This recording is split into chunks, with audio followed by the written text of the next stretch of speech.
Hey everyone, welcome to another car review. Today we're looking at the Mercedes-Benz CLK GTR. Now the CLK is an iconic thoroughbred GT racing car that competed in the 97 FIA GT Championship and later in the infamous 24-hour Le Mans. Although this car was sold to the public due to racing homologation requirements, it was in extremely limited number, but luckily in Forza, that's not an issue for us. So let's take it for a test drive, and as always, start by listening to the engine.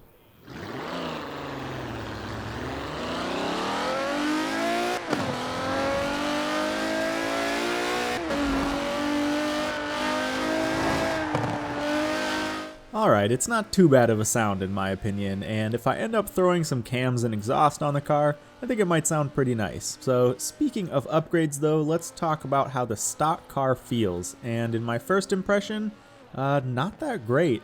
This is a pretty heavy mid-engine rear-wheel drive car, and although it brakes well and seems to have decent grip, I'm getting a surprising amount of mid-corner understeer, and the handling just doesn't feel consistent. This definitely feels like a car that will rely heavily on downforce as well, so I'm curious to see what options we have for that. With the CLK GTR, I get the sense right away that this is a GT car through and through, and not something that was ever meant to be daily driven. There's a lot left to be desired from this initial test drive, but luckily we have plenty of mods and upgrades at our disposal, so let's go take a look at what's available.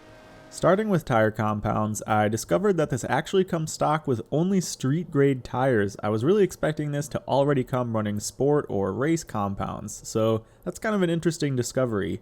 And then sadly, even though 100 more cars were just given wheel spacers, the CLK GTR is still off the list.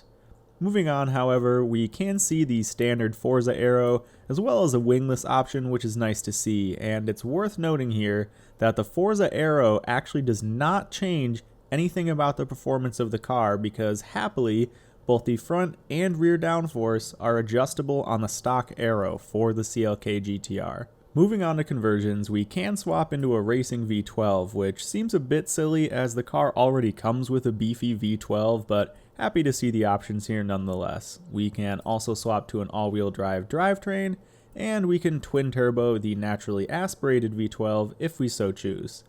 So going into this video, I really wanted to end up with an S2 class car because that section of the lap time leaderboard is quite empty, and I think I've definitely got the tools to do that here, so I'll be back in a second, hopefully with an S2 CLK GTR.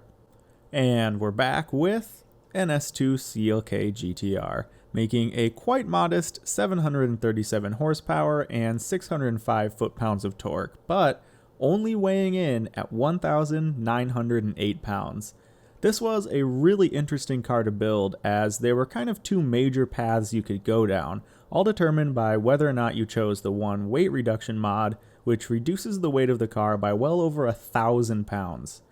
This meant that you could go with a heavy but really high horsepower car, or a very lightweight but seemingly underpowered for S2 build. As you can see, I went with a lightweight option. Let's see if that was a good choice by taking it out on the test track and seeing how it does. Now, there's a good reason that out of the handful of cars I've reviewed, none of them have been in S2, and that's not because they couldn't hit the top of S2, it's because in S2 class racing, there's no room for error. The lower classes can get away with less than perfect cars and suboptimal builds because there's just more flex room, but in S2 you're up against the true pinnacles of racing cars, the Senna, the Mosler, the Nissan GTR LM, as well as some others, so even though there's quite a few cars that are technically able to reach that class, shortcomings that were negligible in lower classes are unable to be ignored in S2. So with that said, is the Mercedes-Benz CLK GTR worthy of its place at the top of S2? Yes. When I first started driving this car, I figured I'd be sitting here giving a lecture on how cars like this just aren't meant for S2 racing, and it should really be left to the already established cars like the Senna. But gladly, the CLK proved me wrong, and I really do think it's earned its spot at the top of Forza racing. But there's one more important determining factor left here. How did its lap time compare? Now, I had already seeded the leaderboard with a time in the Honda NSX at the beginning of this series, but I removed that time given that I've now had more experience with the track, and I've seeded the leaderboard instead with a time for the Ferrari F40, one of my favorite S2 cars, and an all-wheel drive Senna, as I feel that's still the most popular S2 track car and the CLK GTR's most likely competitor. So, the Mercedes-Benz CLK GTR did the lap in 2 minutes, 2 seconds, .338, right in between the Senna and the F40. This is, I think, a very strong time. The Senna is all-wheel drive and as such is a bit easier to drive and stronger in the switchbacks. Not to mention, it's a car I have more experience driving. But I have a lot of time in that F40 as well, which is rear-wheel drive, and the CLK smoked it. So there's only one thing left to do here, and that's to give this Mercedes a hokey score. Starting out with looks, and this might come as a bit of a surprise, I'm only giving it a 4.